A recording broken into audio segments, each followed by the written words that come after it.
My bus has a problem, and as I've come to expect, it's going to be expensive to fix. On most passenger vehicles, the hinges for the hood are at the back of the hood, and it opens like this. Dog-nosed buses are different. At the back of the hood are rubber straps to hold the hood down.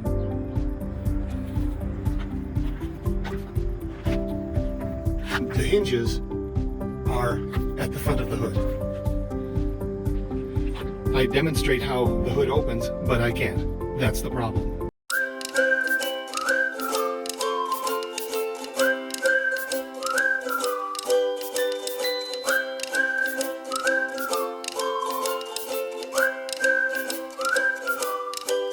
I've removed the plastic grill so I can show you the hinges. Here's the hinge on the passenger side and on the driver's side. Notice anything different? In this state of disrepair, one can't do maintenance on the engine and other components under the hood, or even check and top up fluid levels. So it's off to the body shop I go. These hoods are made out of fiberglass, and apparently it's quite common for the fiberglass to fail around the hinges. There is a lot of force concentrated in a few square inches here. So to my mind, that suggested a design flaw. But a man with many decades of experience at the body shop told me that the problem arises because these hinges are not routinely lubricated. And over time, with the hood being open and closed frequently, that's what causes the fiberglass to fail. So now I'm left wondering if a lack of routine maintenance on my part contributed to this problem, though I've only owned the bus for one of its 18 years. Have any of you viewers ever lubricated the hood hinges on any vehicles you've owned? Me neither, though the white here suggests that either it's done at the factory or has been done as part of routine maintenance at the dealership. Once I get this back from the body shop, it sure is going to be part of routine maintenance from here on out. If any good can be thought to come from this, it's the fact that I was going to have to paint this hood anyway, and with a brush and roller it wasn't going to look that great. The body shop is going to paint it in a professional way, and before they do, they're going to remove excess hardware where mirrors were once attached and fill the holes. So the bus ought to come back looking much better than when it started. A lot of body shops can't handle a vehicle as big as a 35-foot school bus. The folks at the Thomas dealership recommended Peninsula Collision to do the work, and that's where I've taken it.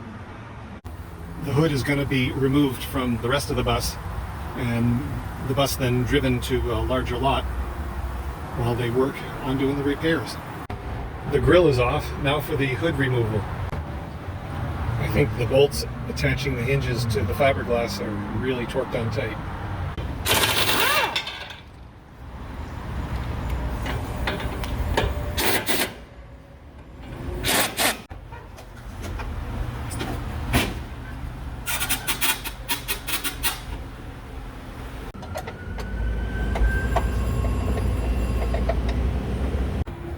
The passenger side hinge is unbolted, and the wiring harnesses going to the headlights and turn signals are disconnected.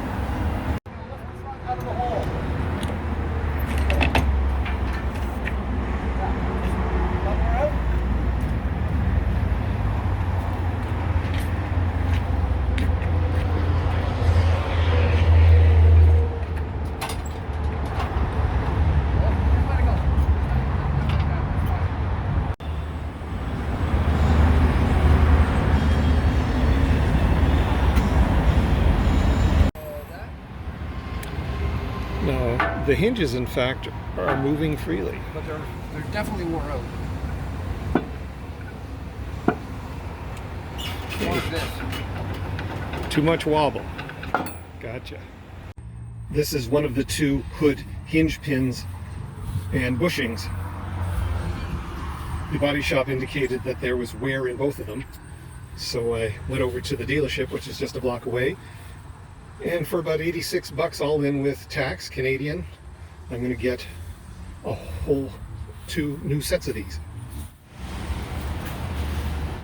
Here's the big reveal, and it's very pretty. On the inside is a black gravel guard finish and black in the center. Importantly, none of the chrome yellow is left on the hood. With tax included, the whole job came to about $4,000 Canadian or $3,000 US. That included repairing holes and painting the hood inside and out. I'm delighted with the work that Peninsula Collision did. I consider it a bonus that they painted the hood instead of me, both for the work involved and for the quality of the result.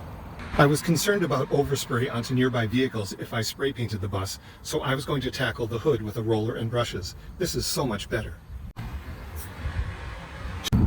To avoid an expensive repair, here are some tips when you're shopping for a dog-nosed bus. Please note that I'm no expert. These are drawn from my one experience with this issue. With the hood closed, stand in front of the bus. Note the gap between the bumper and the hood. It should be the same on both sides. Do the same thing with the hood open. As the hood on my bus was failing, the gap between the hood and the bumper was smaller on the driver's side than on the passenger side. When you opened the hood, did it make a creaking sound? This can indicate a lack of lubrication, causing hinges to seize up. Inspect the fiberglass around the hinges. Look for cracks. Before my hood was repaired, there was a gap between two fiberglass parts on the driver's side, but not the passenger side. The two sides should be symmetrical. Gently lower the hood down as far as it will go. Can you then cinch down the rubber straps on both sides? Or is the gap too big?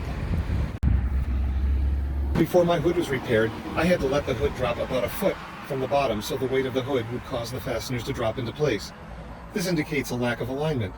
If the previous owners had to slam the hood down each time, that could have weakened the fiberglass around the hinges. If possible, remove the plastic grill. It's held on with just a few screws. On my bus, it required a T30 Torx screwdriver. Look for hairline cracks or worse in the fiberglass around the hinges.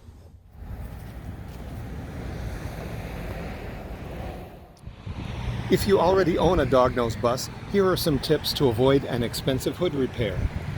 Keep the hinges lubricated, but not to the point where it traps abrasive debris. If there's a wobble in the hinges, consider replacing the hinge pins and bushings. Open and close the hood gently.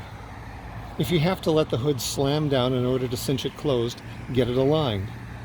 If you do see cracks in the fiberglass developing around the hinges, get the fiberglass fixed before it fails completely. Take comfort in the fact that when your bus carried school children, the law likely required the driver to open and close the hood about 200 times per year to check fluid levels each driving day. Now that it's a motorhome, the hood likely won't be open and shut so often, prolonging its life. Good luck!